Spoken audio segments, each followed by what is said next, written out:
आखाती प्रदेश आणि उत्तर आफ्रिकेतल्या अशांत परिस्थितीचा प्रभाव खनिज तेलाच्या किमतींवर होतोय। यामुळे भारतापुढे महागाईचं संकट कायम आहे। नव्या आर्थिक वर्षात जाण्यापूर्वीच महागाईने तिथं प्रवेश केलाय। असंघटित अरब जगतातल्या अस्थिर परिस्थितीचा लाभ घेण्याकरता पाश्चिमात्य देशही ताबा मिळवण्याच्या प्रयत्नात आहेत। पाहुयात तेलाचं जागतिक राजकारण। सत्ता आणि पैसा याही पेक्षा जागतिक राजकारणात तेलाचं महत्त्व जास्त आहे। एखाद्या अर्थव्यवस्थेला तेलाच्या किमतींचा झटका मोठ्या प्रमाणावर बसू शकतो। पाश्चात्य देशांनी तेलाचं महत्त्व फार पूर्वीच जाणलं। याच कारणास्तव लोकशाहीचा जगभर प्रसार करणाऱ्या या पाश्चिमात्य राष्ट्रांनी अरब जगतात लोकशाहीचा प्रसार करण्याचे फार मोठे प्रयत्न केले नाहीत। त्यांच्या पथ्यावर पडेल अशाच घराण्यांच्या हाती सत्ता कायम ठेवण्याकडे पाश्चात्य देशांचा कल राहिलाय। आता अरब जनतेलाही लोकशाहीचं महत्त्व लक्षात आल्याचं अलीकडच्या आंदोलनांवरून दिसून येत आहे। अरब सत्ताधारी आणि जनतेतल्या या युद्धात सामील होत पाश्चिमात्य राष्ट्र आपली तेल सुरक्षा वाढवण्याकडे लक्ष केंद्रित करतायत। ह्याच्यातून मला तरी दिसतं की वेस्टचा ऑइल वरती कंट्रोल जो आहे तो लिबिया, इराक आणि कुवेत तर त्यांच्याकडे केव्हापासूनच आहे।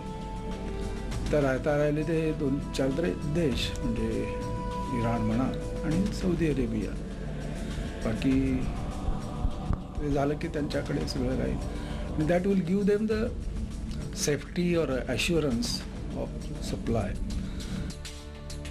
जगभरातल्या एकूण तेल विहिरींपैकी एकट्या अमेरिकेत सर्वाधिक तेल विहिरी आहेत।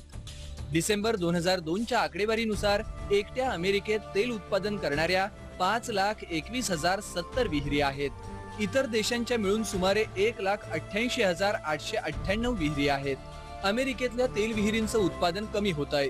अमेरिकेकडे धोरणात्मक तेल साठा असला तरी भविष्यातल्या गरजेपोटी अमेरिका आणि पाश्चिमात्य राष्ट्र आपल्या तेल सुरक्षेला सर्वाधिक महत्त्व देत आहेत। लिबियामध्ये सुमारे 60 वर्ष पुरेल एवढा तेल साठा आहे। त्याचबरोबर त्या तेलाचा दर्जा सुद्धा सर्वोत्तम आहे। आफ्रिकन देशात लिबियामध्ये सर्वाधिक तेल साठे आहेत, त्यामुळे जगात लिबियाचा 9वा क्रमांक लागतो।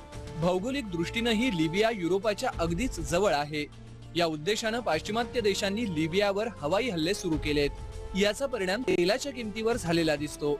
सध्या खनिज तेलाच्या एका बॅरलचा भाव $105 पेक्षा जास्त आहे, तर ब्रिटनचं ब्रेंट खनिज तेल $116 आहे। भूगर्भातील तेल कमी होतंय आणि त्यात तेल उत्पादन करणाऱ्या देशांमध्ये अशा प्रकारची अशांत परिस्थिती असल्यानं तेलाच्या उत्पादनावर परिणाम होण्याची शक्यता असल्यानं तेलाच्या किमतींचा भडका उडतोय। आणखीन साठे पण कमी होत जात आहेत। आता सगळेच म्हणतात की 20-25 वर्षानंतर तुम्हाला कदाचित ऑइल मिळणार पण नाही म्हणून। तेव्हा जसजसं स्टॉक कमी होत जातं तसं प्राईस वाढतच जाणार आहे। त्यामुळे विकसनशील देशांना त्यांच्या एनर्जीच्या गरजा ज्या आहेत त्या भागवण्यासाठी दुसरे पर्याय विचार करायला लागतो। भारताचं स्वतःचं तेलाचं उत्पादन त्या मानानं फारच कमी आहे, पण आपला तेलाचा वापर मात्र जास्ती आहे। 2007च्या आकडेवारीनुसार पेट्रोलजन्य पदार्थांच्या वापरात आपला क्रमांक पहिल्या 5 मध्ये आहे। भारताची रोजची तेलाची तहान 27,22,000 बॅलरची आहे। वाढत्या विकास कामांबरोबर ही तहान वाढत जाणार आहे। ती भागवण्याकरता कोट्यवधी रुपयांचं तेल आपल्याला आयात करावं लागतं। जागतिक किमतींमध्ये झालेल्या बदलांचा सामना करताना तेलाच्या महागाईचा देशांतर्गत महागाईवर बराच परिणाम होतो। जपानमधल्या भूकंपानंतर आता तिथल्या पुनर्रचनेकरिता तेलाची मागणी वाढण्याची शक्यता आहे। यामुळे ही किमती वाढलेल्याच राहण्याची शक्यता आहे। आताच्या वाढलेल्या किमतींमुळे नव्या आर्थिक वर्षाचं स्वागत महागाईनंच होईल असंच दिसतंय। किमती वाढल्यामुळे क्रूड ऑइलच्या आपल्याकडच्या पेट्रोलियम प्रोडक्टच्या किमती वाढणार आणि त्या वाढल्या की सर्वसाधारणपणे इन्फ्लेशन जनरल इन्फ्लेशन लेवलला पण येऊ शकतं। म्हणजे नुसत्याच फ्युएलच्या किमती वाढल्या आहेत म्हणून इन्फ्लेशन वाढतंय, त्याचबरोबर मॅन्युफॅक्चरिंग सेक्टर औद्योगिक विकासावरती त्याचा परिणाम होतो आणि त्यांचा कॉस्ट स्ट्रक्चर वाढतं आणि त्या कॉस्ट स्ट्रक्चर वाढल्यावरती त्यांनाही किमती वाढवणं अपरिहार्य होतं। त्यामुळे ह्या सगळ्या गोष्टीचा एकंदर विचार केला तर इन्फ्लेशन काही काळ 8% किंवा 8%च्या वरती सुद्धा जाण्याची शक्यता आहे असं वाटतं। लिबियामध्ये फार तेल साठे आहेत अशी परिस्थिती नाही, पण तिथल्या तेलाचं उत्पादन पुढचे 6 महिने होईल अशी परिस्थिती नाही। त्याचबरोबर सुएझ कालवा हा तेलाच्या दळणवळणाचा मुख्य मार्ग आहे। इजिप्तच्या अशांततेमुळे सुएझ कालव्यातल्या वाहतुकीवर परिणाम होण्याची शक्यता असल्यानंही किमती वधारत आहेत.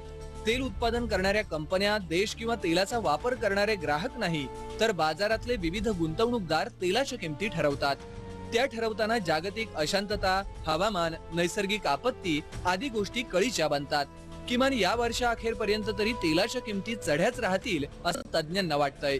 त्यामुळे गेली 2 वर्ष महागाईचा सामना करणाऱ्या सामान्य भारतीयांना आणखी काही महिने महागाईला तोंड द्यावं लागेल. Kaustubh Kulkarni, ETV news, Mumbai.